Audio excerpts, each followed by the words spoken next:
Hello friends, welcome to Piyush sir physics. आज हम एक न्यू चैप्टर हम स्टार्ट करने वाले chapter number 7, alternating current. Okay, उसका नाम ही अल्टरनेटिंग करंट है। इससे आपको मालूम पड़ जाएगा होगा कि भाई ये जो करंट है वो करंट कांस्टेंट नहीं होने वाला, एक अल्टरनेटिंग इसके वेरिएबल करंट इसमें प्रोड्यूस होगा। ठीक है, ओके। तो अब इसके करंट की बेसिक फॉर्मूला क्या होती है? करंट की बेसिक फॉर्मूला हमने स्टडी की हुई थी, I is equal to Q upon T. Then आप हमने दूसरी भी फॉर्मूला स्टडी की हुई थी, I is equal to N E A V D. ठीक है, उसको भी हम करंट बोल सकते हैं। ठीक है, ओके। तो जो करंट है, तो करंट की डेफिनेशन हम क्या बोल सकते हैं कि भाई मूविंग चार्ज पर unit time it is known as the electric current. Okay, but यहाँ पे हमने जो स्टडी किया था सितंबर 6 का जो लास्ट टॉपिक था, एसी जनरेटर। तो एसी जनरेटर में हमने क्या स्टडी किया हुआ था कि भाई हमारे पास एक मूविंग कोयल होती है, एक कंडक्टिंग एक कोयल होती है। जैसे कि हमारे पास ऐसी कोई कोयल अवेलेबल है, ठीक है, ऐसी हमारी कोई रेक्टेंगुलर कोयल अवेलेबल है। और रेक्टेंगुलर कोयल को हम कहाँ पे कैप करना चाहते हैं कि यूनिफॉर्म मैग्नेटिक फील्ड में हमने यहाँ पे नॉर्थ पर लगा दिया और साउथ पर लगा दिया, तो सो दैट मैग्नेटिक फील्ड की डायरेक्शन क्या होगी, नॉर्थ टू साउथ डायरेक्शन में होगी।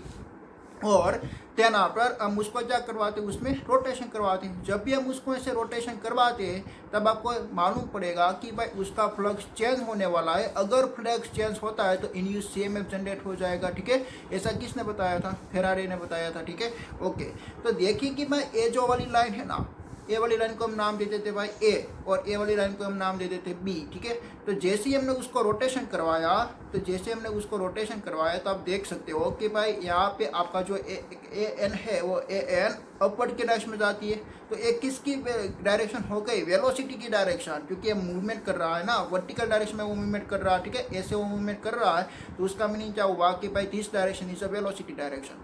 देन आफ्टर हमने यहाँ पे एक नॉर्थ पर लगा दिया और एक साउथ पर लगा दिया, तो सो दैट मैग्नेटिक फील्ड की डायरेक्शन ए हो गई। तो हमको क्या फाइंड आउट करना है? इंड्यूस ईएमएफ की डायरेक्शन हमको फाइंड आउट करनी है। इसमें से इंड्यूस ईएमएफ जो जनरेट होगा, हमने एसी जनरेटर में हमने स्टडी किया हुआ था कि भाई उसका फ्लक्स चेंज हो रहा है। अगर फ्लक्स चेंज हो रहा है तो उसका इंड्यूस ईएमएफ उसमें जनरेट होगा। वो इंड्यूस ईएमएफ की डायरेक्शन कौन सी है? क्या भाई इंड्यूस ईएमएफ यहाँ से ए वाली डायरेक्शन में जाएगी या ए वाली डायरेक्शन में आएगी? अगर ए वाली डायरेक्शन में आएगी तो हम उसको बोलेंगे गोइंग आउटवर्ड। देन आपको तीसरा डायरेक्शन में जाएगी, हम उसको बोलेंगे गोइंग इनसाइड। ठीक है, ओके। तो उसकी डायरेक्शन फाइंड आउट करने के लिए हमको किस रूल का यूज़ करना पड़ेगा? लेफ्ट हैंड फ्लेमी रूल का यूज़ करना पड़ेगा। ठीक है, तो लेफ्ट हैंड फ्लेमी रूल के बारे में भी स्टडी कीजिए। आपको याद ही होगा कि भाई this direction is indicator of the magnetic field and this direction is indicator of the magnetic force and this direction is indicate the velocity and also current. Okay, तो यहाँ पे इंड्यूस ईएमएफ है ना, this is a one type of force, electromotive force है। तो हमको force की direction हमको फाइंड आउट करनी है। तो ये हमारी मैग्नेटिक फील्ड की डायरेक्शन एसी थी, मैग्नेटिक फील्ड लाइन एसी थी। यहाँ पे नॉर्थ था और यहाँ पे साउथ था, इसलिए मैग्नेटिक फील्ड लाइन एसी जाती है। और ध्यान आफ्टर हमारा जो ए पॉइंट था, ए पॉइंट देखिए, ए पॉइंट आपका ए से रिवोल्यूशन कर रहा है ना, ए से रिवोल्यूशन कर रहा है, तो ए पॉइंट आपका अपवर्ड की डायरेक्शन में जाती है। तो ए वेलोसिटी की डायरेक्शन मैंने एसी कर दी। ठीक है, एसी मैंने कर दी। Okay, this is the velocity की डायरेक्शन है। तो आपका हम इसके फोर्स की डायरेक्शन किस तरफ की जा रही है? इनसाइड जा रही है। तो यहाँ पे जो इलेक्ट्रॉन है वो इलेक्ट्रॉन ट्रैवलिंग करेगा ए वाली डायरेक्शन में। ठीक है, इंड्यूस ईएमएफ का फोर्स लगती है ए वाली डायरेक्शन में, मीन्स के यहाँ पे आपका इलेक्ट्रिक करंट गोइंग इनसाइड आएगा। देन आफ्टर गोइंग इनसाइड कहाँ तक आ सकते हैं? देखिए कि भाई पहला हमने ऐसा रखा, तो यहाँ से ए पॉइंट आपकी अपवर्ड की डायरेक्शन में चले जाएंगे और यहाँ तक मीन्स के कितना उसने रोटेशन करवाया? हाफ। ये उसका हाफ रोटेशन हुआ, तो हाफ रोटेशन तक उसकी करंट की डायरेक्शन हमको फाइंड आउट हुई गोइंग इनसाइड। क्या फाइंड आउट हुई? Going inside. ओके, देन आप दूसरा देखिए, यहाँ पे बी पॉइंट को आप ऑब्जर्वेशन कीजिए। हमने पहला किस वाला पॉइंट को ऑब्जर्वेशन किया था? ए वाली पॉइंट को ऑब्जर्वेशन किया था। हम अभी हमको बी वाली पॉइंट को ऑब्जर्वेशन करनी है। तो बी वाली पॉइंट को ऑब्जर्वेशन कीजिए कि भाई ए वाला पॉइंट हमारी अपवर्ड की डायरेक्शन में जाती है, तो बी वाली पॉइंट हमारी डाउनवर्ड की डायरेक्शन में आती है। ऐसे देखिए, हमारी बी वाली पॉइंट कहाँ पे आती है? ऐसे डाउनवर्ड डायरेक्शन में। अगर डाउनवर्ड डायरेक्शन में आएगी तो उसका इंड्यूस ईएमएफ गोइंग इनसाइड था, तो उसका इंड्यूस ईएमएफ गोइंग आउटसाइड होगा, और गोइंग आउटसाइड होगा तो इलेक्ट्रिक करंट की भी डायरेक्शन क्या होगी? Going outside. तो ए बी वाली पॉइंट में से गोइंग आउटसाइड में इलेक्ट्रिक करंट जाएगी, ए वाली पॉइंट में गोइंग इनसाइड की करंट जाएगी, और ये हमने यहाँ पे लगा दिया लोड।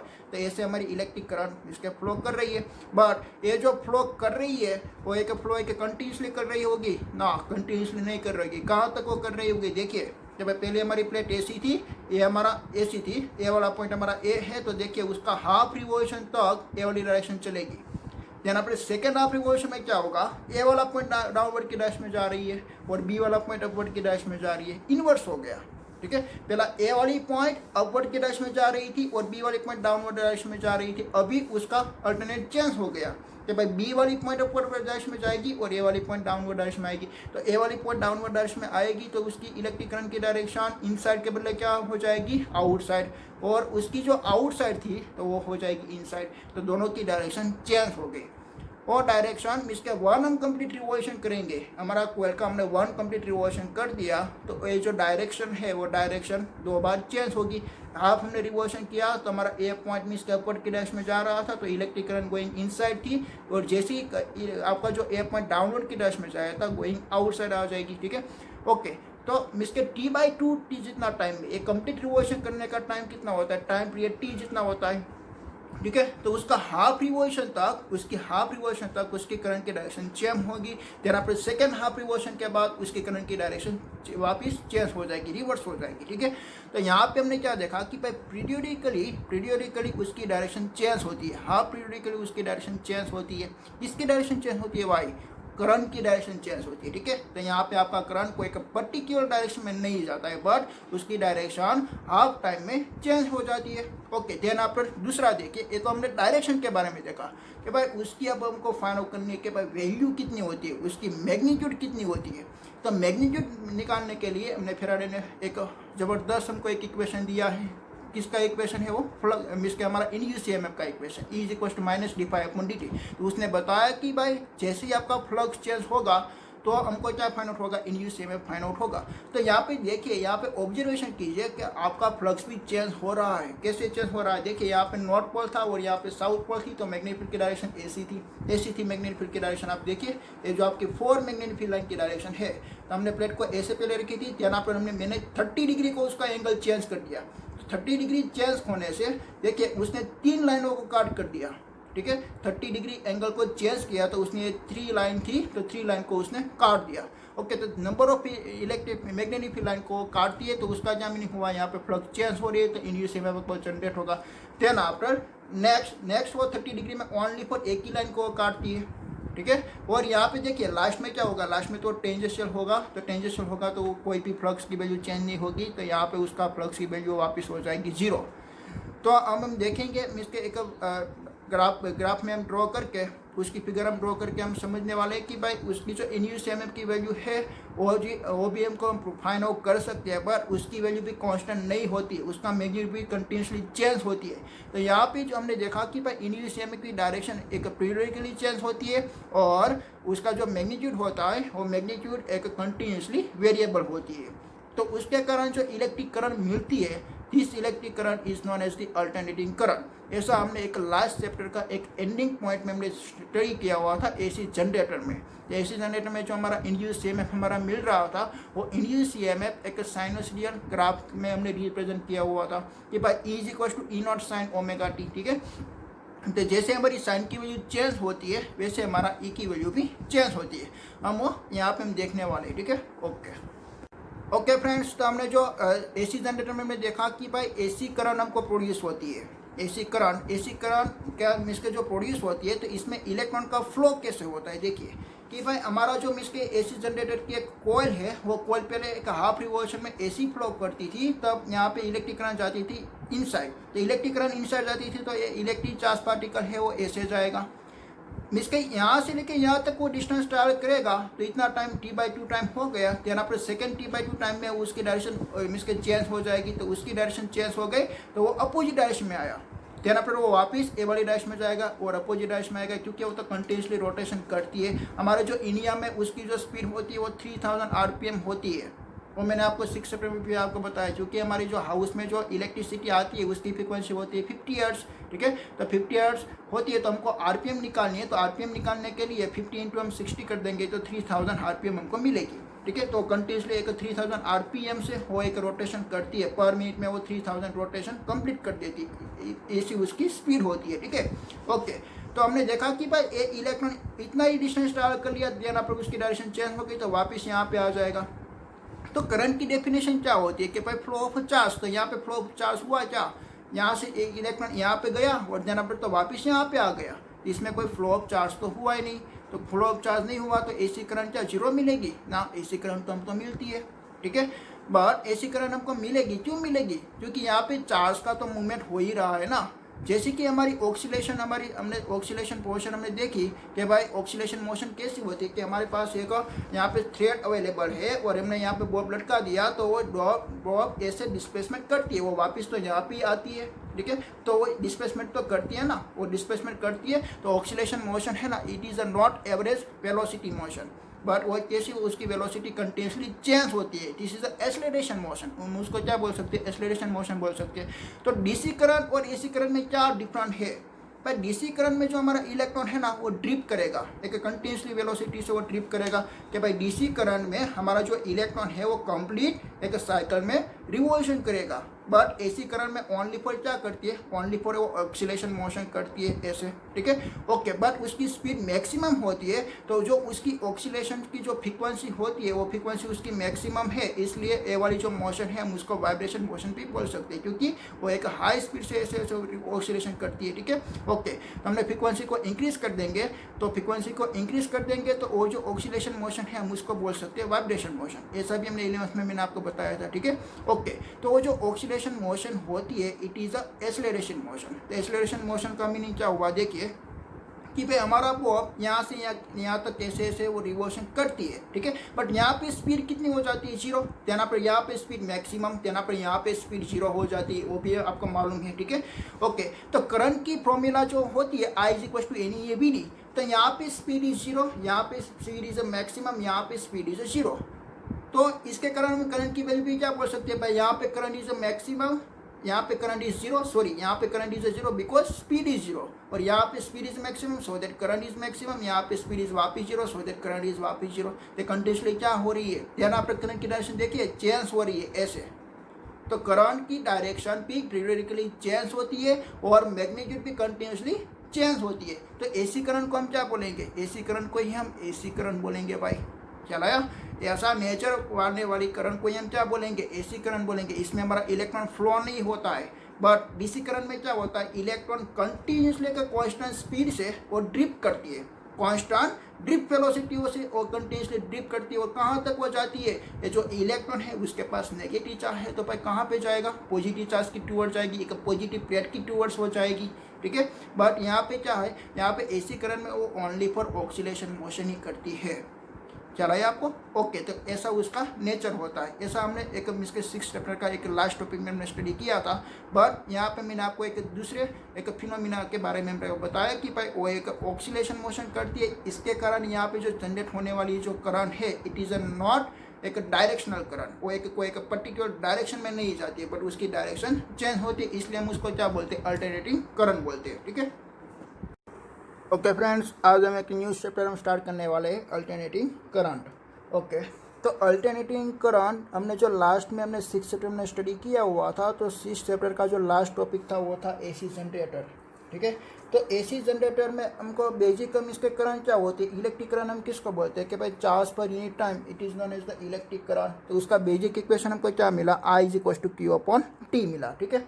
ये उसका बेसिक इक्वेशन है कि भाई कोई भी हमारी क्लोज सर्किट है, इसमें से जितना भी चार्ज फ्लो होगा पर सेकेंड में जितना भी चार्ज फ्लो होगा उसको हम बोलते हैं intensity, so that I = Q/T, उसको हम बोलते हैं करंट, ठीक है। ओके, देन आफ्टर हमने एसी चैप्टर इसके जो लास्ट का जो टॉपिक था एसी जनरेटर। तो एसी जनरेटर में हमने देखा था कि भाई हमारे पास एक यूनिफॉर्म मैग्नेटिक फील्ड लाइन होती है। तो यूनिफॉर्म मैग्नेटिक फील्ड लाइन बनाने के लिए मैंने यहाँ पे नॉर्थ पोल और साउथ पोल रख दिया, और नॉर्थ पोल में से मैग्नेटिक फील्ड लाइन इमिट होती है और साउथ में टूवर्ड्स होती है, ठीक है। ऐसे उसकी एक मैग्नेटिक फील्ड लाइन की डायरेक्शन प्रोड्यूस हुई। ओके, देन आफ्टर हमने क्या किया कि भाई इसमें हमें कोई कॉइल रख देंगे, ऐसी कोई एक रेक्टेंगुलर कॉइल, ठीक है। यहाँ पे कॉपर तार का एक माउंटिंग किया होता है, ठीक है। तो ऐसे वो कंटिन्यूसली क्या करती है? रिवॉल्यूशन करती है, ऐसे वो कंटिन्यूसली रिवॉल्यूशन करती है। ओके, तो मैं यहाँ पे मैं ड्रॉ कर देता हूँ, देखिए वो कंटिन्यूसली ऐसे वो रिवॉल्यूशन करती है, ठीक है।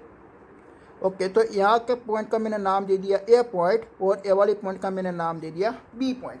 ओके, आप अब ऑब्जर्वेशन कीजिए कि ये जो ए पॉइंट है वो ऐसे जाती है, अपवर्ड की डायरेक्शन में जाती है, then after B point downward की डायरेक्शन में जाती है, ठीक है। ए वाली पॉइंट कंटिन्यूसली अपवर्ड डायरेक्शन में, आप ऐसे रोटेशन करवाएंगे तो ए वाली पॉइंट कंटिन्यूसली अपवर्ड डायरेक्शन में जाएगी और ये बी वाली पॉइंट कंटिन्यूसली डाउनवर्ड डायरेक्शन में जाएगी। ऐसा भी मैंने आपको बताया ही है, ठीक है। ओके, तो ए वाली पॉइंट में वेलोसिटी आती है अपवर्ड डायरेक्शन में, वेलोसिटी की डायरेक्शन है अपवर्ड डायरेक्शन में, मैग्नेटिक फील्ड की डायरेक्शन ए वाली है। तो मीन्स के यहाँ से जो करंट का फ्लो होगा वो करंट का फ्लो इनसाइड होगा, इसलिए मुझे यहाँ पे लगाना पड़ेगा क्रॉस, ठीक है। और यहाँ पे करंट का फ्लो एक आउटसाइड होगा, इसलिए मैं यहाँ पे लगा देता हूँ डॉट, ठीक है। और एक आउटवर्ड डायरेक्शन में जाएगी, ओके। बट उसको मुझे क्या करना पड़ेगा, एक क्लोज सर्किट बनाना पड़ेगा। तो क्लोज सर्किट बनाने के लिए मैंने यहाँ से एक दो तार मैंने ले गया, एक शाफ्टिंग होती है, ठीक है। ये जो कॉइल है ना उसकी एक शाफ्ट होती है, एक रोटेशन ही करती है। तो उसके साथ आपको क्या लगाना पड़ेगा, एक स्लिप रिंग की भी लगानी पड़ेगी, स्लिप रिंग और कार्बन ब्रश, उसको हम बोलते हैं कम्यूटेटर। और कम्यूटेटर के बारे में भी हमने 6 में स्टडी किया हुआ था। देन आप हम लगा देंगे यहाँ पे लोड।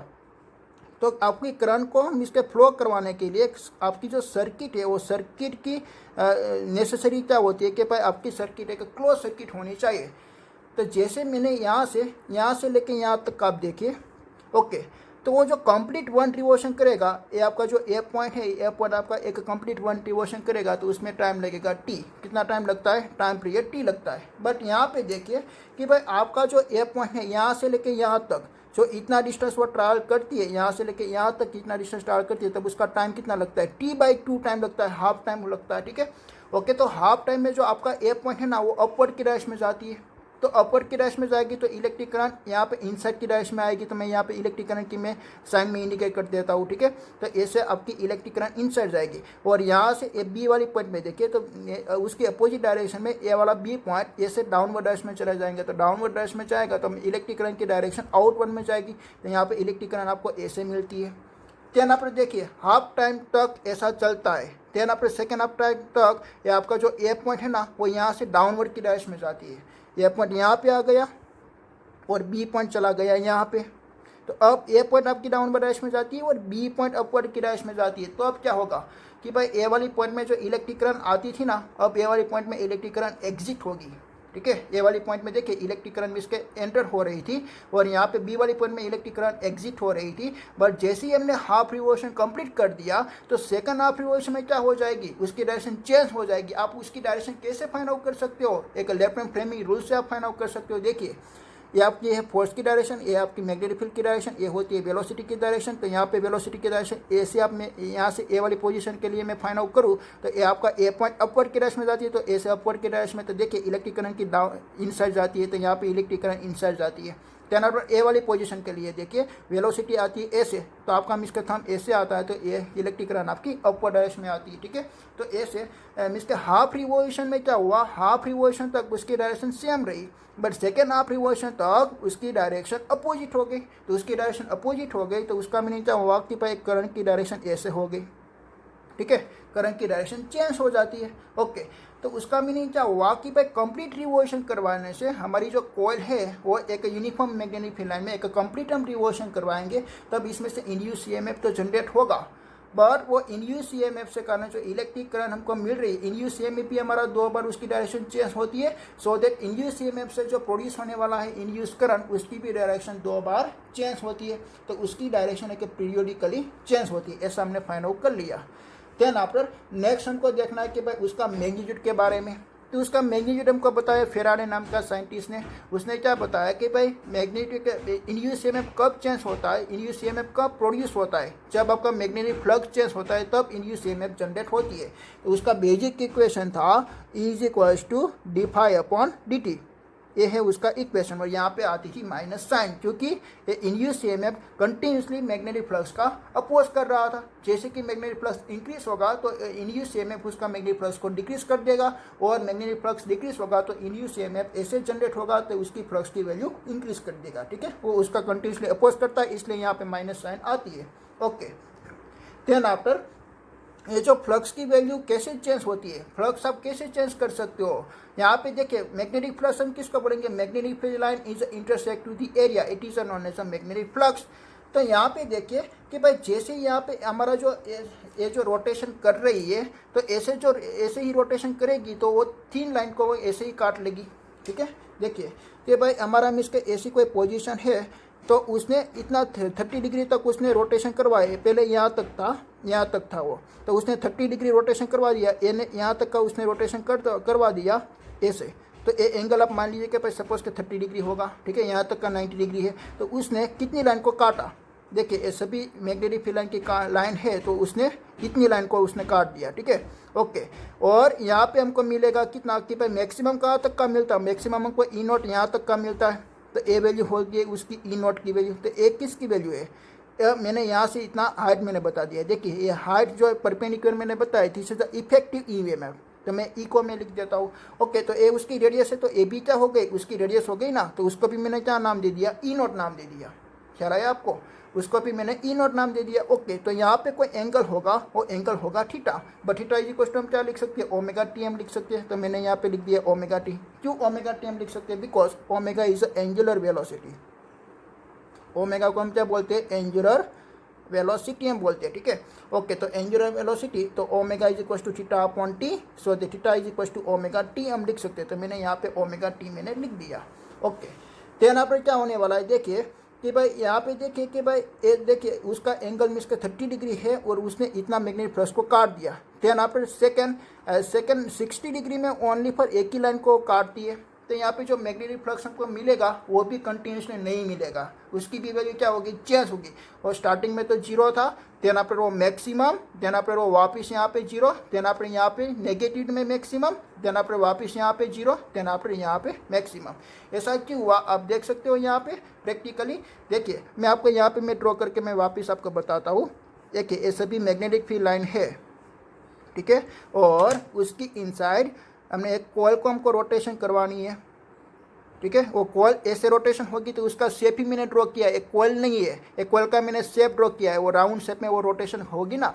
जैसे कि आप देखिए कि आप उसको देखिए तो वो क्या बनाती है, एक राउंड ही बनाती है ना, ओके। तो कॉइल तो एक रेक्टेंगुलर ही होती है, ओके। तो इसमें मैंने ए पॉइंट को यहाँ से देखिए, यहाँ से लेके यहाँ तक, और यहाँ पे मैं और मैं स्ट्रेंथ में बढ़ा देता हूँ, ठीक है, ओके। तो मैंने उसको मैग्नेटिक फ्लक्स को हमको रिप्रेजेंट करना है, तो मैं कैसे रिप्रेजेंट करता हूँ, ग्राफिकली रिप्रेजेंट मैं करता हूँ। देखिए यहाँ तक, ओके, और यहाँ से यहाँ तक का, ओके। ये जो वाली लाइन है ये यहाँ पे इंटरसेक्ट होती है, ओके। तो इतना एंगल वो बनाती है, this angle is known as omega T, okay. तो मैक्सिमम कब होगी, मैक्सिमम फ्लक्स हम किसको मानेंगे कि भाई वो सभी लाइन को इंटरसेक्ट करे। तो यहाँ पे देखिए एक लाइन को इंटरसेक्ट नहीं करती है, वो एंगल कितने बनते हैं, सपोज के 30 डिग्री एंगल बनती है, बट वो जैसे ये सभी लाइन को काटेगी तो यहाँ पे फ्लक्स मैक्सिमम होगा। तो फ्लक्स मैक्सिमम होगा तो उसकी वैल्यू हम लिखेंगे ई नॉट। तो यहाँ पे कैसा फ्लक्स हमको मिलता है, कोई इंस्टेंस का मिलता है, तो हम उसको बोलेंगे इफेक्टिव ईएमएफ, ठीक है, ओके। तो ए वैल्यू है इफेक्टिव ईएमएफ की, और ये देखिए ई नॉट रेडियस हो गई ना, तो ये भी हमारी रेडियस ही है, तो उसको भी हम क्या बोलेंगे, ई नॉट हम बोलेंगे, ओके। तो साइन क्या होगा, साइन उसका, तो sine omega T is equal to हम क्या लिख सकते हैं, sine omega T is equal to E upon E naught हम लिख सकते हैं, ठीक है। तो ई इज इक्वल टू क्या हुआ, E is equal to E naught sine omega T, ऐसा इक्वेशन हमने आगे देखा था एसी जनरेटर में, ठीक है, कि भाई E is equal to E naught sine omega T था उसका इक्वेशन। तो यहाँ पे हमको क्या फाइंड हुआ कि भाई इंड्यूस ईएमएफ उसकी जो डायरेक्शन है वो डायरेक्शन पीरियडिकली भी चेंज होती है, तेरा पर उसका मैग्नीट्यूड यहाँ पे कंटिन्यूसली चेंज होगा। कैसे कंटिन्यूसली चेंज होगा, ओके। तो उसका मैं ग्राफ ड्रॉ करके मैं आपको बताता हूँ, ठीक है, ओके। तो स्टार्टिंग में जब time is equal to T is equal to zero था, यहाँ से हमारी साइकिल स्टार्ट हुई, तो यहाँ से हमारी साइकिल स्टार्ट हुई, तो यहाँ पे कोई मैग्नेटिक फील्ड लाइन इंटरसेक्ट नहीं हो रही, तो फ्लक्स भी क्या होगा, जीरो होगा। तो इंड्यूस में भी क्या आएगा, जीरो आएगा। देन आफ्टर हमको कितना ग्राफ हमको ड्रॉ करना है, टी तक हमको ग्राफ ड्रॉ करना है ना, ओके। तो यहाँ से आपका टाइम है zero, then after T by 4, then after T by 2, then after 3t/4, then after यहाँ पे टी, ओके। तो t/4 यहाँ पे आप पुट कीजिए, ठीक है। तो t/4 आप पुट कीजिए, तो उसकी वैल्यू यहाँ पे मैक्सिमम आ जाएगी, ओके। तो ऐसे उसकी वैल्यू मैक्सिमम, देन आपने वापस उसकी वैल्यू जीरो, देन आपने अपोजिट डायरेक्शन में मैक्सिमम, देन वापस उसकी वैल्यू आएगी जीरो, ओके। देखिए कि भाई यहाँ से इंड्यूस ईएमएफ मींस के यहाँ पे हमको मिलती है उसकी पीक वैल्यू मैक्सिमम, ई मैक्सिमम हम लिख सकते हैं, और यहाँ पे हम ई नॉट भी लिख सकते हैं, उसकी हाइट यहाँ पे मैक्सिमम है, इतनी हाइट। देन अपन हमने स्मॉल इंस्टेंस ले लिया, t/4 से भी हमने स्मॉल इंस्टेंस ले लिया टी टाइम, तो टी टाइम तक उसकी जो वैल्यू हमको मिली हम उसको बोल सकते हैं इफेक्टिव ईएमएफ। ये है हमारा इफेक्टिव ईएमएफ। देखिए ये कंटिन्यूसली हमारा टाइम इंक्रीज होता है, तो यहाँ पे इन यूसीएम में भी कंटिन्यूसली चेंज होता है, इंक्रीज हो रहा है, देन यहाँ पर वो वापस डिक्रीज होगा, देन यहाँ पर वो अपोजिट डायरेक्शन में इंक्रीज होगा, देन यहाँ पर वो वापस इंक्रीज होगा। और कोई भी इंस्टेंस पे उसकी वैल्यू कांस्टेंट नहीं होती है, कोई भी इंस्टेंस में उसकी वैल्यू कांस्टेंट नहीं होती है, उसका मीनिंग क्या हुआ कि भाई इंड्यूस ईएमएफ का जो मैग्नीट्यूड है वो कंटिन्यूसली वेरिएबल है। अगर इंड्यूस ईएमएफ का कंटिन्यूसली मैग्नीट्यूड वेरिएबल है तो इसके प्रोड्यूस होने वाली जो इलेक्ट्रिक करंट होगी वो इलेक्ट्रिक करंट भी क्या होगी, कंटिन्यूसली वेरिएबल होगी। ओके, देन अपन को क्या निकालनी है कि भाई उसकी करंट की वैल्यू हमको निकालनी है, तो बेसिक हम करंट को क्या बोल सकते हैं, बेसिक करंट को हम बोल सकते हैं I = Q/T।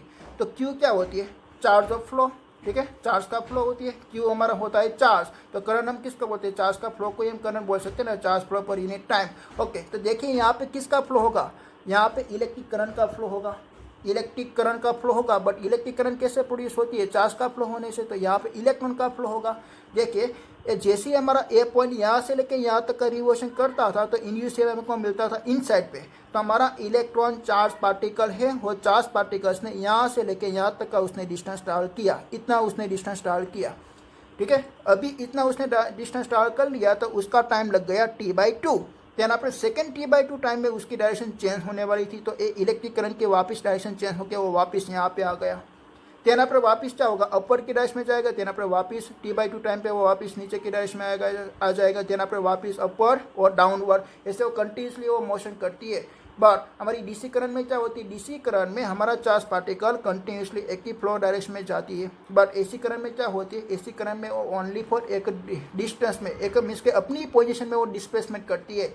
तो ये वाली प्रोसेस को हम क्या बोलते हैं, ऑक्सीलेशन मोशन बोलते हैं, ठीक है। तो ऑक्सीलेशन मोशन में जो उसकी जो स्पीड होती है ना, वो स्पीड भी कांस्टेंट नहीं होती है, ठीक है। Oscillation motion is acceleration motion, is not average velocity motion, ठीक है। तो उसका भी मैं यहाँ पे सेंटेंस लिख देता हूँ। देखिए इन एसी करंट इलेक्ट्रॉन क्या करती है, ऑक्सीलेशन मोशन करती है।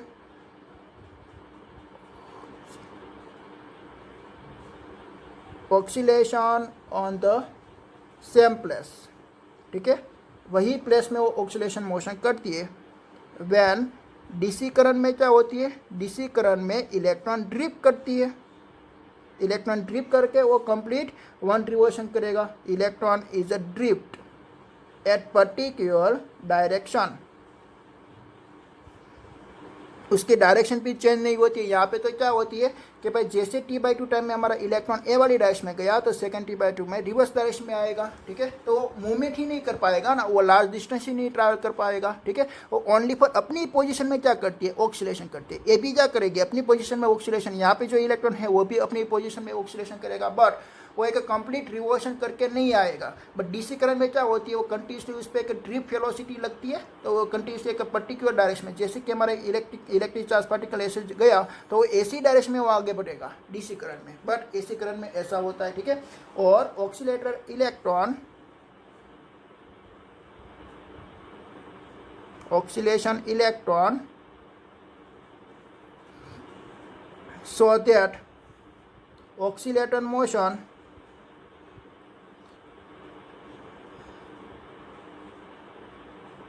is not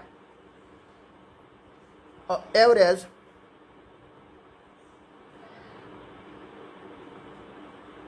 यूनिफॉर्म मोशन, हम उसको एवरेज यूनिफॉर्म मोशन नहीं बोल सकते, ठीक है। It is an accelerating motion. Accelerating motion में आपको मालूम पड़ा कि भाई एक्सेलरेटिंग मोशन हम किसको बोलते हैं, जैसे कि हमने 11th में स्टडी किया था एक पेंडुलम जैसा, जैसे कि कैसे पेंडुलम होता है कि भाई हमारा यहाँ पे एक रिजिड बॉडी होती है और यहाँ पे हमने पेंडुलम लगाया हुआ होता है और वो कंटिन्यूसली ऐसे ऐसे वो फ्लो करती है। तो यहाँ पे उसकी वेलोसिटी होती है 0, यहाँ पे उसकी वेलोसिटी होती है मैक्सिमम, यहाँ पे उसकी वेलोसिटी होती है 0। जैसे कि हमारी करंट की एक दूसरी भी इक्वेशन है ना, I = NeABD। देखिए ये क्या है, उसकी वेलोसिटी है। किसकी वेलोसिटी? इलेक्ट्रॉन की वेलोसिटी है। तो देखिए यहाँ पे इलेक्ट्रॉन पहले ए वाली स्पीड में मैक्सिमम स्पीड से गया, तो यहाँ पर उसकी स्पीड हो गई 0, तो यहाँ पर अपोजिट डायरेक्शन में वो मैक्सिमम स्पीड गया और यहाँ पे हो गई उसकी स्पीड 0। तो यहाँ पे पेंडुलम पे भी उसकी स्पीड हो गई 0, यहाँ पे है मैक्सिमम, यहाँ पे 0, तो यहाँ पे करंट भी क्या होगी 0, क्योंकि ड्रिफ्ट वेलोसिटी 0 है तो करंट भी 0। यहाँ पे करंट इज मैक्सिमम और यहाँ पे करंट इज 0। तो ये भी करंट भी कैसे मोशन करती है? Oscillation motion. आपका इलेक्ट्रॉन ऑक्सीलेशन मोशन करती है, सो दैट इलेक्ट्रिक करंट से इलेक्ट्रॉन्स के कारण जो प्रोड्यूस होने वाला जो इलेक्ट्रिक करंट है वो भी कैसे प्रोड्यूस मोशन करेगा? ऑक्सीलेशन मोशन करेगा। ठीक है, okay. Oscillation motion of electron is produce the oscillation current and also the EMF. Okay, तो मैं यहाँ पे एक सेंटेंस लिख देता हूँ। यहाँ पे जो ऑक्सीलेटर मोशन जो कर रही है वो ओनली फॉर इलेक्ट्रॉन कर रही है। Oscillation motion of electron is produce oscillator current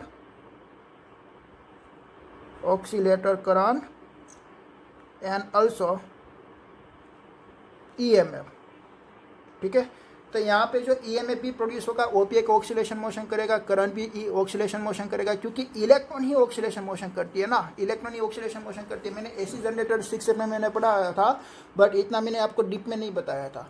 यहाँ पे आपने देखा कि भाई वो एक्सीलरेशन मोशन करती है, इसके कारण जो इलेक्ट्रिक करंट जनरेट होगी उसका नेचर ऐसा आएगा। वो कंप्लीट रिवॉल्यूशन करेगी ना, तो पहले हाफ साइकिल मीन्स के वो 30 डिग्री में उसका डिस्प्लेसमेंट मैक्सिमम हो जाएगा, देन आफ्टर डिक्रीज हो जाएगा। वो आप साइन की वैल्यू आप जानते हो, साइन 30 की वैल्यू हो जाती है हाफ। ठीक है, देन आफ्टर ऐसे वो रोटेशन करेगा ना, तो वो फॉर यहाँ पे टेंजेंशियल आ जाएगा, तो टेंजेंशियल आ जाएगा तो यहाँ पे उसकी वैल्यू हो जाती है 0, तो यहाँ पे उसकी वैल्यू हो जाती है 0।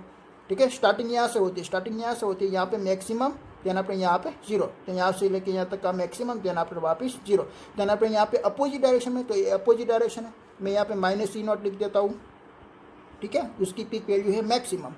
ओके, तो करंट का भी फ्लो ऐसा ही होता है ना, तो मैं यहाँ पे आई भी यही डायरेक्शन में मैं लिख देता हूँ, उसका भी ग्राफ ऐसा ही आपको मिलने वाला है, करंट का भी ग्राफ। ठीक है, ओके। और उसका फ्लो कैसे होता है? ये जो इलेक्ट्रिक करंट को फ्लो होने के लिए नेसेसरी क्या है? इलेक्ट्रिक करंट का फ्लो होने के लिए उसका नेसेसरी एलिमेंट है कि भाई क्लोज सर्किट होनी चाहिए। क्या होना चाहिए? क्लोज सर्किट होना चाहिए। क्योंकि जैसे कि हमारी इलेक्ट्रिक करंट जनरेटर से हमारा जो पावर हाउस में आती है, देन आफ्टर एक जो कॉइल में से पास आउट होके एक स्लिप रिंग में आएगी, कार्बन ब्रश में आएगी, ट्रांसमीटर में से आएगी और यहाँ तक हमारी हाउस में आती है। ठीक है, और हमने यहाँ पे लगा दिया हमारा कोई एक लोड। हम ये लोड को हम एसी भी बोल सकते हैं, रेफ्रिजरेटर भी बोल सकते हैं, कोई भी। ठीक है, कोई बल्ब भी हमने लगा दिया। ठीक है, हम उसको बोलते हैं लोड। ओके, और यहाँ पे हमने ग्राउंडिंग कर दिया, यहाँ पे हमने ग्राउंडिंग कर दिया और यहाँ से भी हमने ग्राउंडिंग कर दिया है। तो ग्राउंड में से भी आपकी इलेक्ट्रिक करंट ऐसे फ्लो होती है, तो ऐसे हो गई क्लोज सर्किट। तो मीन्स के कोई भी करंट को फ्लो करवानी है तो उसके लिए क्या नेसेसरी होता है? उसकी क्लोज सर्किट होना नेसेसरी होता है। ठीक है, अगर एक क्लोज सर्किट नहीं होगी, एक लिंक होना। ठीक है, ये सभी देखिए, ये सभी आपकी एक लिंक बनी हुई है, जैसे कि साइकिल की चेन होती है, ऐसे आपको एक चेन बनानी है। ठीक है, सभी लिंक एक दूसरे के लिए बंधी हुई होती है। ठीक है, ओके।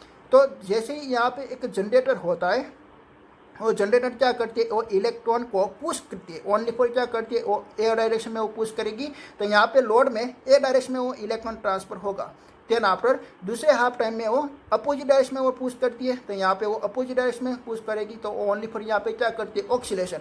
और यहाँ पे ए वाला इलेक्ट्रॉन भी क्या करता है? ऑक्सीलेशन। तो आप जो सभी इलेक्ट्रॉन को देख रहे हो, ओनली फॉर क्या करती है? ऑक्सीलेशन करती है। बट उसकी ऑक्सीलेशन की जो स्पीड होती है वो स्पीड मैक्सिमम होती है, सो दैट जो ऑक्सीलेशन मोशन है वो कन्वर्ट हो जाती है वाइब्रेशन में। क्या किस में कन्वर्ट हो जाती है? वाइब्रेशन में। हमारा जो इंडिया में जो जनरेटर होता है उसमें जो हमारा जो मीन्स के जो रिवॉल्यूशन करती है हमारी कॉइल, तो उसकी जो फ्रीक्वेंसी होती है वो फ्रीक्वेंसी होती है 50 हर्ट्ज।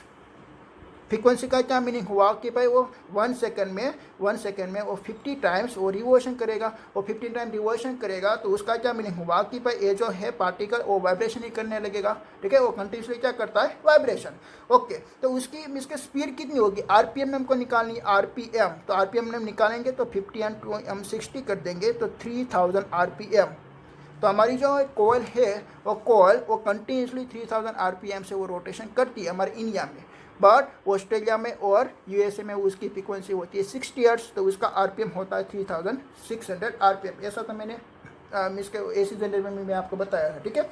बट हमारा AC करंट को फ्लो होने के लिए क्या नेसेसरी होता है? कोई भी करंट को फ्लो होने के लिए AC का क्लोज सर्किट नेसेसरी होती है। हमारी जो पावर हमारी जो घर में आती है ना, 2 तार आती है, ठीक है। AC 2 तार आती है। ये हमारा लैम्प है, तो इसमें से हमको 2 तार को हमको सब्जेक्टिव मीन्स के उसको क्या कर देना, एक कनेक्ट कर देना। ऐसा जरूरी नहीं कि हमने यहाँ पे ग्राउंडिंग कर देना, आप ऐसे भी ऐसे ले जा सकते हो। पावर हाउस में से भी 2 तार आती है और 1 तार भी आती है। 1 तार आती है तो उसका मीनिंग क्या हुआ कि भाई एक को आपने ग्राउंडिंग कर दिया, ठीक है। तो ग्राउंड से ऐसे इलेक्ट्रिक करंट पास आउट होगा, ठीक है। और दूसरा आपने मीन्स के यहाँ पे आपने पोल में लगा दिया है, जो पोल होता है ना आपकी स्ट्रीट में, और तो ओके, तो ऐसे वो एक स्ट्रेट कंडक्टर में से आएगा, ठीक है। ओके, तो AC करंट का नेचर क्या आपने स्टडी किया कि भाई AC करंट जो बनती है वो AC करंट एक पीरियडिकली उसकी डायरेक्शन चेंज होती है और उसका मैग्नीट्यूड कंटिन्यूसली चेंज होता है। आप कोई भी इंस्टेंस में आप उसका रिप्रेजेंट कर सकते हो। आपने इसका टाइम कंसिडर कर लिया T, वहाँ पे उसका इनिशियल में था E, सो दैट उसका करंट भी होगा I करंट होगा।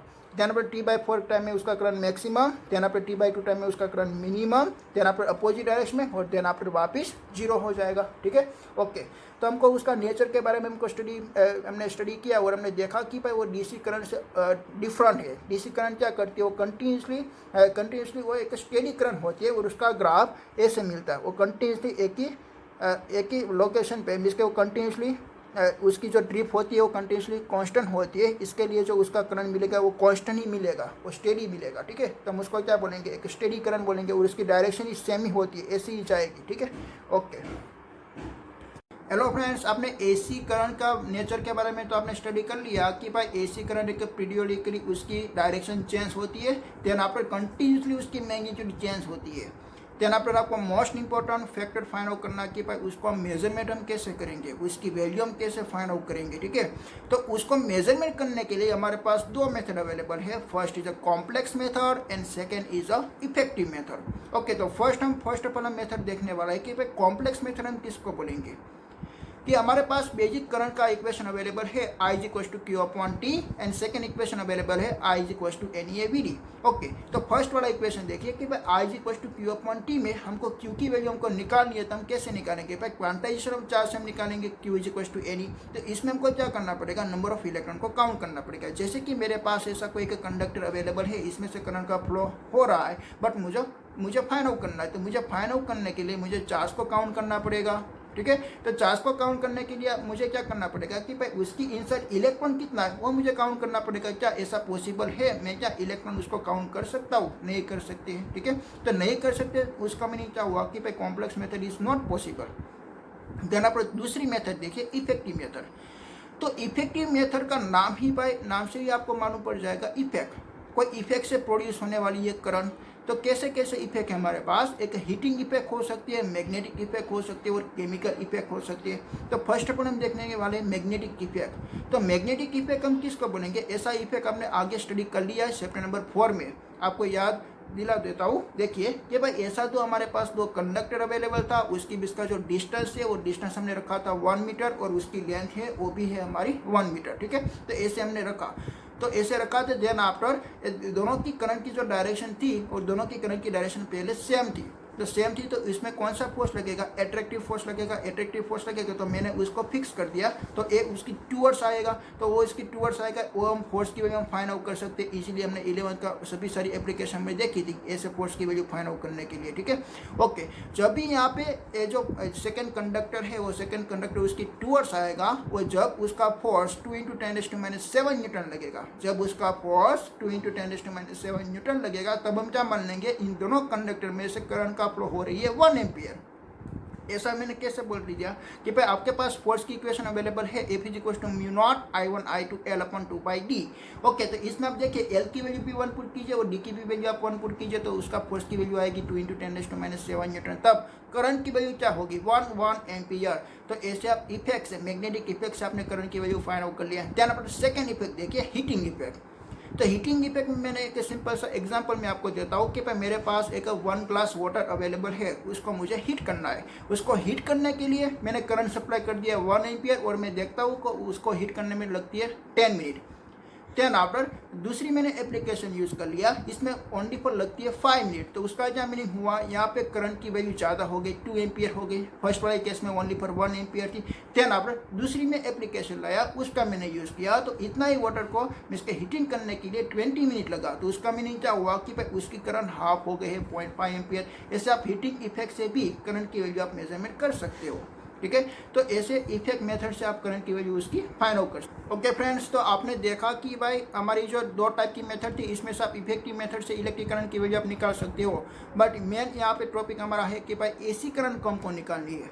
तो एसी करंट तो वेरिएबल होती है, ठीक है, उसकी वैल्यू तो कांस्टेंट नहीं आती है। वो ग्राफिकल में भी हमने रिप्रेजेंट करके हमको बताया।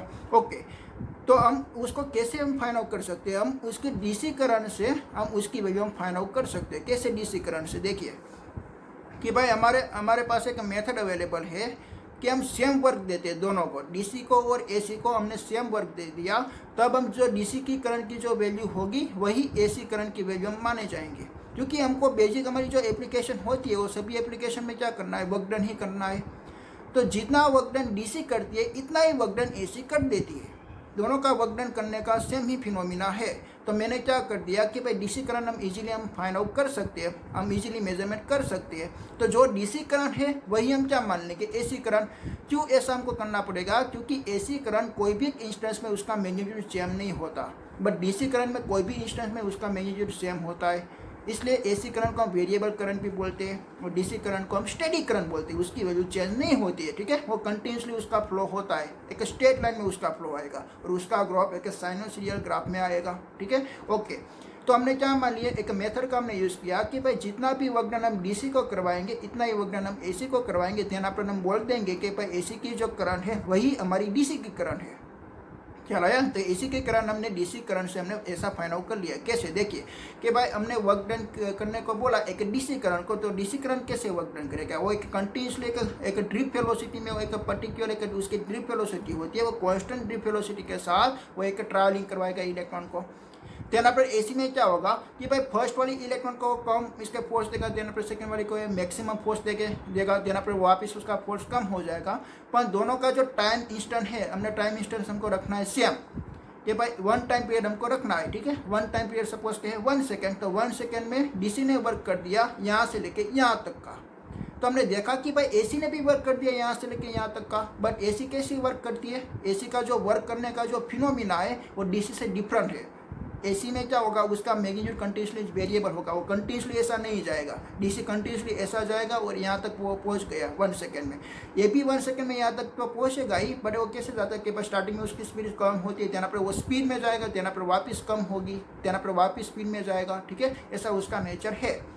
तो मैं आपको एक एग्जाम्पल देता हूँ कि भाई हम डीसी सप्लाई करते हैं एक फैन को, वो फैन एक कंटिन्यूसली रोटेशन होती है। हम देखते हैं कि भाई वो 1 सेकेंड में 10 बार रोटेशन कर देती है। हमने उसको डीसी सप्लाई दे दिया 2 एम्पियर, डीसी सप्लाई हमने दे दिया 2 एम्पियर। देना पर हम उसको एसी सप्लाई देते हैं, और एसी सप्लाई में देखा कि भाई जो फैन रोटेशन कर रही है ना, वो कंटिन्यूसली स्पीड से रोटेशन नहीं कर रही है। स्टार्टिंग में उसकी स्पीड कम थी, देना पर उसकी स्पीड ज़्यादा हो गई, देना पर वापस उसकी स्पीड कम हो गई।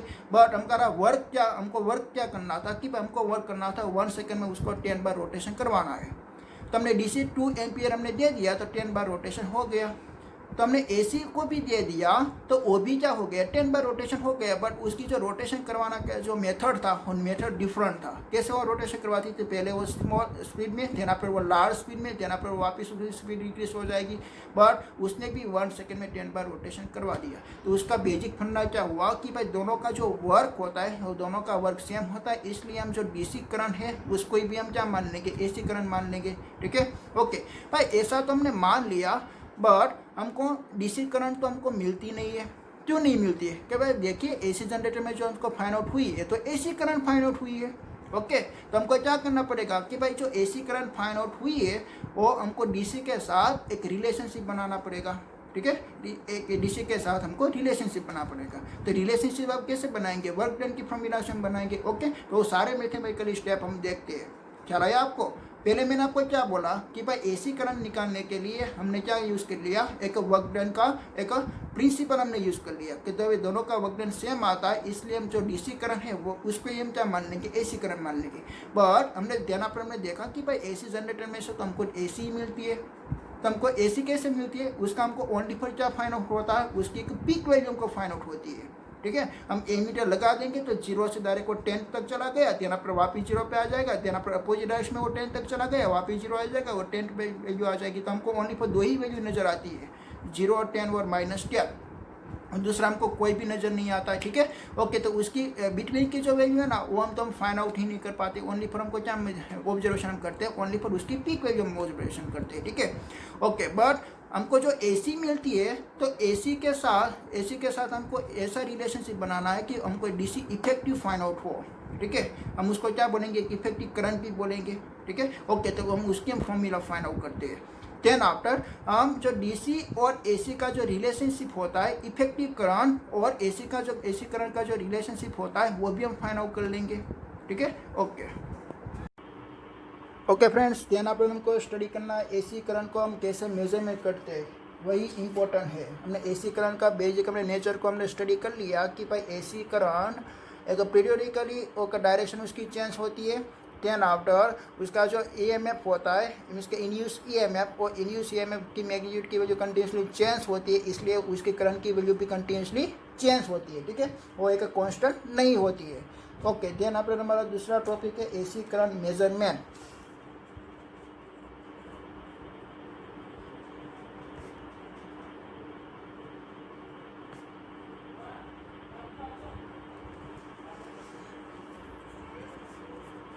ओके, तो हम उसको मेजरमेंट हम कैसे करते हैं कि भाई बेसिक हमारी जो करंट की इक्वेशन होती है, वो करंट की इक्वेशन होती है I = Q/T, और what is the Q is a quantization of charge, तो NE/T। देन आप दूसरी हमारे पास इक्वेशन अवेलेबल है I = NEA/VD। ठीक है, तो इसमें इन दोनों इक्वेशन में हमको क्या करना पड़ेगा, नंबर ऑफ इलेक्ट्रॉन हमको फाइंड आउट करना पड़ेगा। ठीक है, उसकी 2 टोटल मेथड होती है, एक कॉम्प्लेक्स मेथड, देन आप effective method.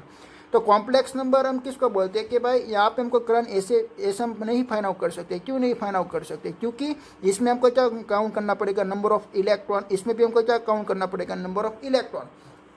But number of electron हम इजीली हम फाइंड आउट नहीं कर पाते हैं। ठीक है, हम इजीली उनको करंट हम इसका उसकी वजह हम फाइंड आउट नहीं कर सकते। सो दैट ये जो मेथड है it is not practical method.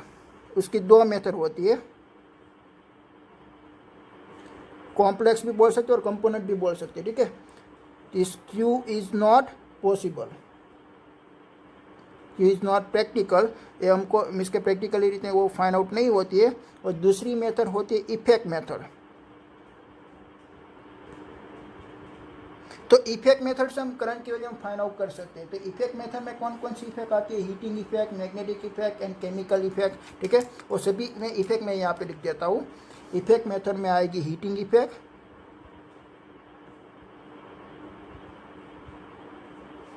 Then after chemical effect,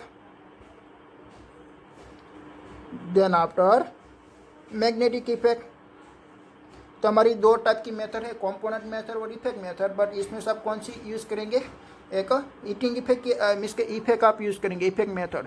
क्यों इफेक्ट मेथड आप यूज़ करेंगे, क्योंकि यहाँ पे जो कंपोनेंट मेथड है इट इज़ नॉट पॉसिबल। क्यों नहीं है पॉसिबल, क्योंकि इसमें आप नंबर ऑफ इलेक्ट्रॉन नहीं काउंट कर पाते हो। ठीक है, ओके, तो पहले हम देखते हैं उसका मैग्नेटिक इफेक्ट। तो मैग्नेटिक इफेक्ट में हमने जो 4th चैप्टर में स्टडी किया हुआ था कि ऐसे हमारे पास 2 कंडक्टर अवेलेबल होती है, इसमें से करंट का फ्लो हो रहा है I1, इसमें से करंट का फ्लो हो रहा है I2, और दोनों की डायरेक्शन सेम होती है। हमने उसको रिजिड्स के साथ हमने बांध दिया, ऐसे वो नहीं हिल सकता। ठीक है, यहाँ पे रिजिड के साथ हमने फिक्स कर दिया। तो क्या होगा कि भाई अट्रैक्शन फोर्स लगेगा तो ए उसकी टूवर्ड्स आएगा। ओके, और उसकी इसका डिस्टेंस हमने कितना रखा है, D, और उसकी लेंथ हमने रखी हुई L।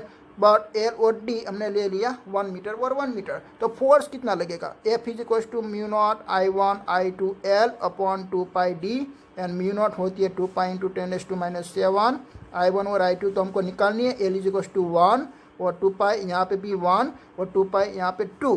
तो जब आपका फोर्स जब ये इसके यहाँ से उसकी टूवर्ड्स आएगा तब उसके फोर्स लगेगा, वो जब फोर्स की वैल्यू 2 × 10⁻⁷ न्यूटन होगी, तब हम क्या मान लेंगे कि भाई I1 और I2 की करंट की वैल्यू कितनी होगी, I1 और I2 की करंट की वैल्यू होगी 1 एम्पियर। ऐसे हमने फाइंड आउट कर लिया। ख्याल है आपको? ये दोनों हमने स्टेट कंडक्टर लिया, उसकी भी इसका डिस्टेंस हमने 1 मीटर रखा, उसकी लेंथ भी हमने 1 मीटर रखी, दोनों की करंट की डायरेक्शन हमने सेम रखी, तो एट्रैक्टिव फोर्स लगेगा। और फोर्स की वैल्यू जब 2 × 10⁻⁷ न्यूटन होगी तब हम क्या मान लेंगे कि भाई इसमें से करंट का फ्लो होगा 1 एम्पियर। तो ये जो वाली मेथड है ना, तो वो वाली मेथड में हमने कोई क्वांटाइजेशन में फाइंड ही नहीं किया, कोई इलेक्ट्रॉन को हमने काउंट ही नहीं किया, ओनली फॉर इफेक्ट से हमने फाइंड आउट कर लिया। तो ये वाली मेथड इजी होती है। यहाँ पर दूसरी मेथड एक हीटिंग इफेक्ट। तो हीटिंग इफेक्ट में हमने क्या कर लिया कि भाई हमने एक 1 ग्लास हमने वाटर कंसिडर किया और उसको हीट करना है। तो हीट करने के लिए पहले टाइम लगा 10 मिनट, तो 10 मिनट टाइम लगा, तो उसको हम मान लेंगे I = 1 एम्पियर।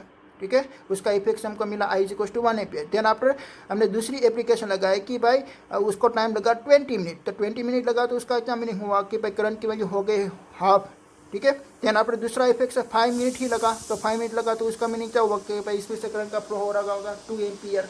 ठीक है, तो ये भी हमारी एक हीटिंग इफेक्ट से भी हमने क्या फाइंड आउट कर लिया, करंट की वैल्यू फाइंड आउट कर लिया। इसमें भी हमको कोई क्वांटाइजेशन करने की कोई रिक्वायरमेंट नहीं है, आप इजीली उसको फाइंड आउट कर सकते हो। ठीक है, तो उसका इफेक्ट मेथड से आप उसकी करंट की वैल्यू फाइंड आउट कर सकते हो। ओके, बट यहाँ पे जो एसी जनरेटर में से जो हमको इलेक्ट्रिक करंट मिली वो तो एसी करंट थी। तो एसी करंट हम कैसे मेजरमेंट कर सकते हैं, क्योंकि एसी करंट का ग्राफ हमने स्टडी किया तो उसका तो ग्राफ ऐसे मिल रहा था हमको, उसकी वैल्यू कंटिन्यूसली चेंज हो रही थी।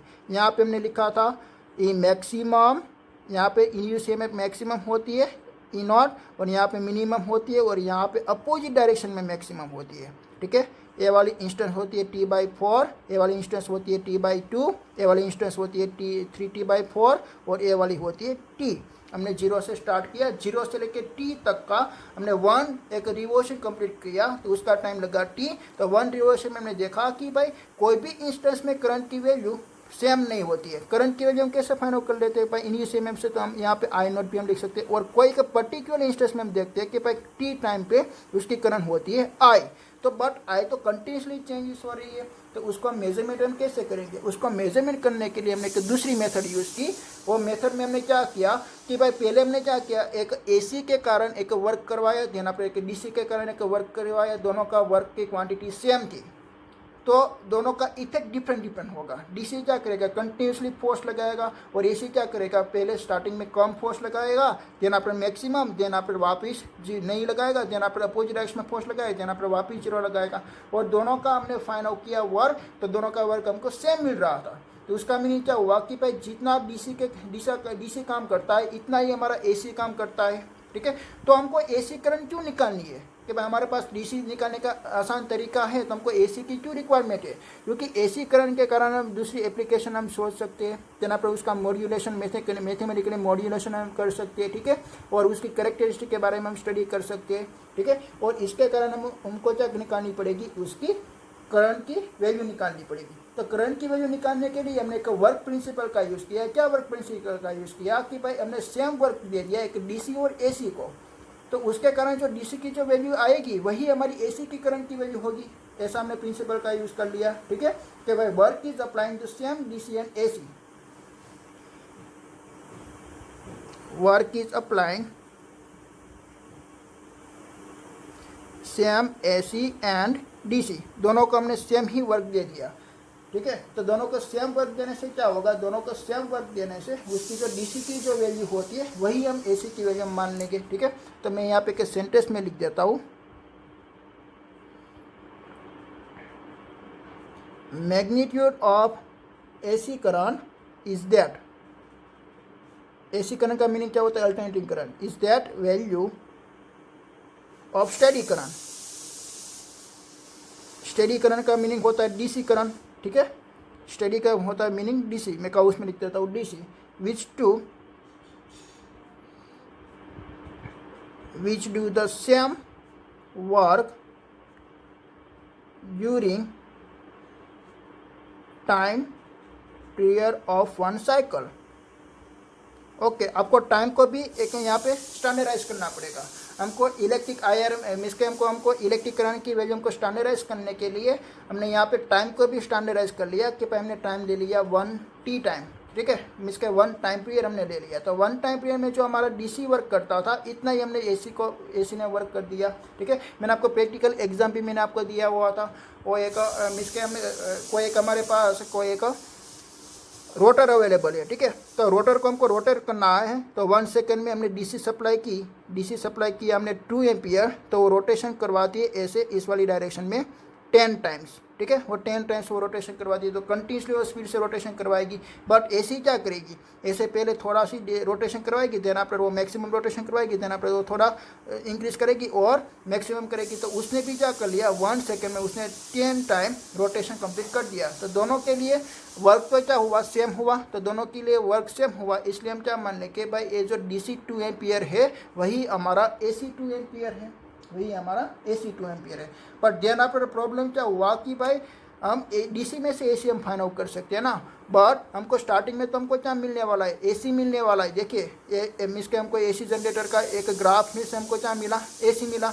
तो हमको क्या इस्टेब्लिश अभी करना पड़ेगा कि भाई जो AC करंट की वैल्यू जो आई उसका हमको रिलेशनशिप निकालना पड़ेगा DC के साथ, उसका हमको रिलेशनशिप निकालना पड़ेगा DC के साथ। ओके, तो पहले तो हम क्या फाइंड आउट कर लेते, दोनों का वर्क डन सेम करवा के। पहले तो वर्क डन की फॉर्मूला क्या आती है, I2RT। दोनों का वर्क डन की मीन्स के दोनों का वर्क डन सेम होता है, इसलिए जो इफेक्टिव या हम उसको बोलेंगे इफेक्टिव करंट, क्या बोल सकते हैं उसको, इफेक्टिव करंट। तो ये जो इफेक्टिव करंट है वो इफेक्टिव करंट की वैल्यू को हम कंपेरिजन करेंगे एक अल्टरनेटिंग करंट के साथ। ओके, तो हम एक 1 साइकिल टाइम कब होती है कि भाई यहाँ से स्टार्ट होती है T/4, T/2, 3T/4 यहाँ पे T। तो इतना वर्क हम फाइंड आउट करेंगे DC का और इतना वर्क हम फाइंड आउट करेंगे AC का। बट ये तो ग्राफ AC का है, ठीक है, और दोनों का हम कंपेरिजन कर देंगे, दोनों का वर्क सेम ही होता है। ठीक है, तो हम पहले फाइंड आउट करते हैं DC के कारण।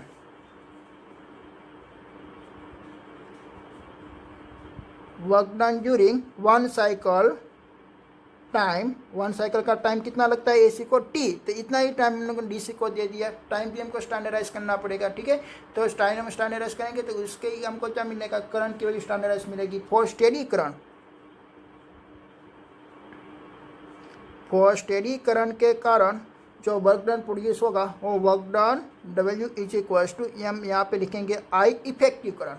हम उसको इफेक्टिव करंट मानेंगे। क्यों इफेक्टिव करंट, क्योंकि वही इफेक्टिव करंट की वैल्यू AC करंट की होगी, इसलिए। ठीक है, जो DC करंट है वही हम AC करंट मानेंगे, इसलिए उसको हम मानेंगे effective current I² and capital RT, क्योंकि हमको टाइम पीरियड कंसिडर करना था T।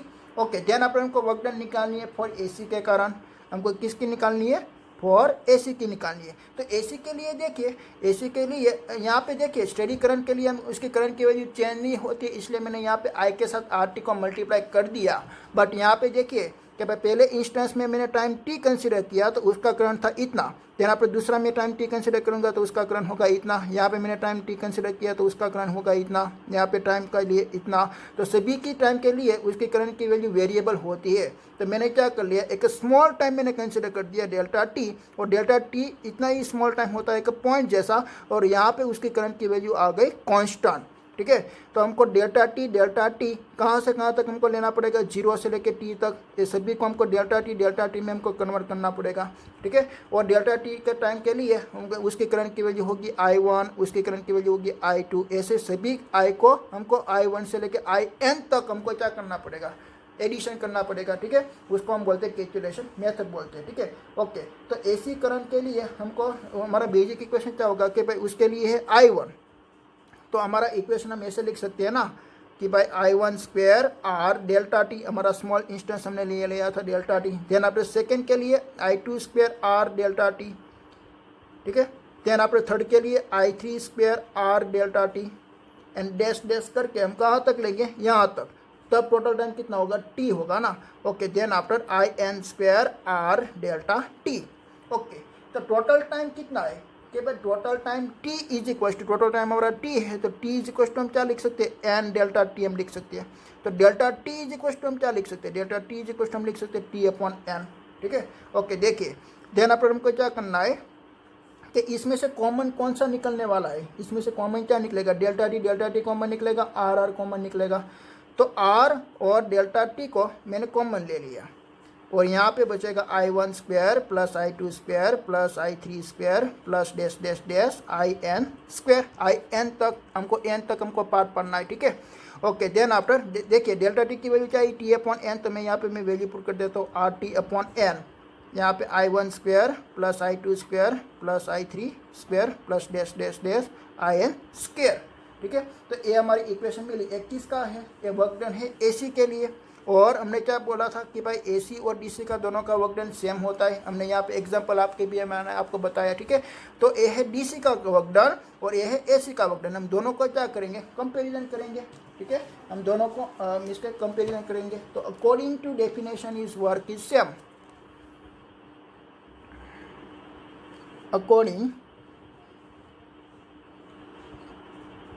To definition work is same, तो दोनों का वर्क सेम है। तो दोनों का वर्क सेम है, इसलिए डीसी के लिए आया था I square R T effective current is equals to यहाँ पे R T upon N I1 square I2 square plus I3 square plus dash dash dash IN square. Okay, तो दोनों साइड से R T is cancel, so that IE is equals to यहाँ पे find out होगा I1 square plus I2 square plus I3 square plus dash dash dash IN square upon n। Okay, देखिए ए वाली equation में आप क्या कर रहे हैं कि भाई यहाँ पे हमने I1 I2 I3 ऐसे हमने IN तक लिया और हमारा एलिमेंट कितना हमने कंसिडर किया, n। तो n के साथ हमने ये सभी एलिमेंट को हमने एडिशन कर लिया और डिवाइड बाय n कर दिया। तो उसका मीनिंग क्या हुआ कि भाई हमने यहाँ पे मीन निकाल लिया। पर यहाँ पे मीन हमने जो निकाला एवरेज का, तो एवरेज वैल्यू हमने निकाली, पर एवरेज यहाँ पे स्क्वायर में आया, तो हम उसको क्या बोल सकते हैं, एक मीन स्क्वायर बोल सकते हैं, ठीक है। तो यहाँ पर उसकी वैल्यू को हमने रूट निकाल दिया, तो उसकी वैल्यू फाइंड आउट हुई रूट मीन स्क्वायर, ठीक है। तो उसकी वैल्यू क्या फाइंड आउट हुई, root mean square find out हुई। ओके, तो ये हमारी इफेक्टिव करंट की वैल्यू है, वही हमारी क्या हो गई, एक AC करंट की वैल्यू हो गई। Effective current is root mean square is value of a current, ठीक है। तो हम यहाँ पे इक्वेशन बना देते हैं कि भाई effective current is root mean square value of current. ये जो हमारी इफेक्टिव करंट है वही क्या है, root mean square. Root mean square का क्या मीनिंग होता है, वो आपका मालूम पड़ा। मीन का क्या मीनिंग होता है, मीन का मीनिंग ऐसा होता है कि भाई सभी हमको एलिमेंट दे रखा है, वो सभी को एडिशन करना है, देन पर divide by number of value के साथ हमको डिवाइड करना है। तो नंबर ऑफ वैल्यू यहाँ पे n थी, हमने IN तक का एडिशन किया और यहाँ पे डिवाइड बाय n कर दिया, तो उसका मीनिंग होता है मीन। बट यहाँ पे हमने स्क्वायर लिखा है, तो स्क्वायर यहाँ पे उसका हमको करना है, रूट करना है, ठीक है। ओके, आप इसके एडिशन, ये जो आपका मीन होती है ना, आप मीन कोई भी वैल्यू से आप निकाल सकते हो, जैसे कि एल्जेब्रिक एडिशन। तो एल्जेब्रिक एडिशन आप कैसे करेंगे, देखिए कि यहाँ से 0 से स्टार्ट होती है, तो 0 से +10, देन यहाँ पर वापिस 0, देन यहाँ पर -10 एंड देन यहाँ पर वापिस 0। तो 10 प्लस और 10 माइनस, सो दैट आंसर आएगा 0, ठीक है। उसको हम बोलते हैं एल्जेब्रिक एडिशन। और जियोमेट्रिक एडिशन हम किसको बोलते हैं कि भाई 0 और 10, उसका हमको क्या निकालनी है, उसका हमको निकालनी है कि भाई एवरेज वैल्यू, तो 0 + 10 डिवाइड बाय हम 2 कर देंगे, तो उसकी एवरेज वैल्यू फाइंड आउट हुई 5। बट यहाँ पे हमने एवरेज वैल्यू निकालने का तरीका कौन सा लगाया, रूट मीन स्क्वायर लगाया। क्या लगाया, रूट मीन स्क्वायर। स्क्वायर करने से क्या होगी कि भाई जो माइनस की वैल्यू होती है वो भी प्लस हो जाती है, ठीक है। ओके, तो ए वाली करंट को हम बोलेंगे इफेक्टिव करंट हम बोलेंगे। ओके, तो हम उसको IRMS वैल्यू भी बोल सकते हैं। RMS का मीनिंग हुआ रूट मीन स्क्वायर, ठीक है। तो इफेक्टिव करंट को हम IRMS भी बोल सकते हैं, I इफेक्टिव भी बोल सकते हैं। और आगे हम स्टडी करने वाले पावर फैक्टर, तो उसके करंट यहाँ पे आएगी वर्चुअल करंट भी हम उसको ही बोल सकते हैं। सभी की वैल्यू सेम ही वैल्यू होती है, ये तीनों की वैल्यू सेम ही है, ये तीन का नाम सेम ही है कि भाई IRMS को हम बोल सकते हैं I इफेक्टिव और I वर्चुअल बोल सकते हैं। ओके, तो आपने यहाँ तक में आपने क्या स्टडी किया कि भाई हमने करंट की वैल्यू हमने कैसे निकाली, कौन से करंट की वैल्यू, इफेक्टिव करंट की वैल्यू आपने निकाली, इफेक्टिव करंट की आपने वैल्यू निकाली, effective current is root mean square, ऐसे आपने रिलेशनशिप निकाला, ठीक है। तो ओके, तो आज के लेक्चर में हमने क्या स्टडी किया कि भाई आज के लेक्चर में हमने स्टडी किया कि भाई फर्स्ट ऑफ ऑल कि यहाँ पे AC जनरेटर में से हमको जो EMF की प्रोड्यूस होगी वो इंड्यूस EMF कोई एक पर्टिकुलर डायरेक्शन में नहीं होती है, बट उसकी डायरेक्शन चेंज होती है। क्यों चेंज होती है कि पहले ए हमारा अपवर्ड की डायरेक्शन में जाता है, तो यहाँ पर डाउनवर्ड की डायरेक्शन में जाती है, तो उसकी डायरेक्शन हाफ पीरियडिक टाइम में उसकी डायरेक्शन चेंज होती है। यहाँ पर उसका मैग्नीट्यूड -d∅/dt, यहाँ पे हमने देखा कि भाई 30 डिग्री में वो मैक्सिमम मैग्नीफिक लाइन को कट कर रही है, तो यहाँ पे उसका फ्लक्स मैक्सिमम होगा। ध्यान पर यहाँ पे टेंजेंसी ली जा रही है तो उसका फ्लक्स हो जाएगा 0। उसका हमने ग्राफ ड्रॉ किया तो उसका ग्राफ आया ऐसा, ठीक है। तो उसका मीनिंग क्या हुआ कि भाई यहाँ पे जो इंड्यूस ईएमएफ की जो मैग्नीट्यूड की वैल्यू होती है वो कंटिन्यूसली चेंज होती है। ओके, तो देन आपने में देखा कि भाई यहाँ पे इलेक्ट्रिक करंट जो होती है वो इलेक्ट्रॉन को एक पर्टिकुलर डायरेक्शन में नहीं जाती है, बट वो ऑक्सीलेशन मोशन करती है। ऑक्सीलेशन मोशन करती है तो वही मोशन को हम क्या बोलते हैं, एसिलेटिंग मोशन करती है। उसकी वेलोसिटी जो होती है वो यूनिफॉर्म नहीं होती है, ठीक है। तो ऐसे वो इसका उसका ऑक्सीलेशन होता है। जना पे उसका मेजरमेंट हमने किया और मेजरमेंट में देखा कि भाई उसकी 2 मेथड होती है, कंपोनेंट मेथड और इफेक्टिव मेथड। पर कंपोनेंट मेथड हम नहीं यूज़ कर सकते, बट हमने इफेक्टिव मेथड करके उसका करंट में निकाल लिया। बट हमको एसी करंट निकालना है तो उसके लिए हमने एक मेथड हमने यूज़ की, वो है वर्क थियरम। तो वर्क थियरम से हमने अप्लाई किया कि भाई दोनों एसी और डीसी सेम ही वर्क करती है, ठीक है। तो सेम वर्क करती है तो हमने डीसी के लिए हमने वर्क डन निकाला, यहाँ पे एसी के लिए हमने वर्क डन निकाला और दोनों को यहाँ पे हमने कंपैरिजन किया कि उसका इफेक्टिव करंट हमको मिला।